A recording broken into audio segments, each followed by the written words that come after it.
Bugun Pinstrel brendidagi Belarus mebeldan Axel modelimiz. Hop, 2,5 metrga 1,60 bo'lib, materialini ko'rishingiz mumkin. 23-guruhda shinel material bo'lib. Hop, buning ichida pasportlari Belarus mebel. Pasport izleli. Dokument instruksiya. Pastlari sandiqli bo'ladi. Iznastойкость, ya'ni chidamlilik darajasi 50 ming sikl martindale testini o'tgan.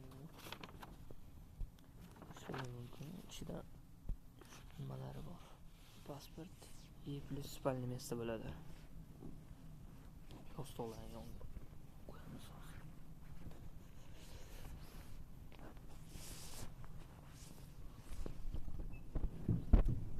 Bu yoqqa ham narsa joylasa bo'ladi. Ichki mexanizmdan ko'rishingiz mumkin. Tik-tak mexanizm bilan и bonnel пружинный blok.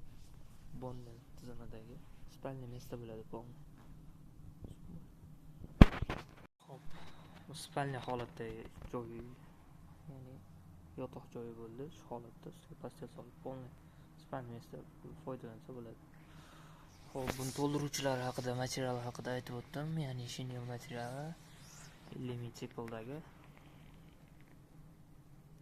Materialki bonni ichki to'ldiruvchilari плотностьlar эластичный пенополиуретан, yumshoq и karkas qismi ham massiv beryoza bilan buktan qilinadi.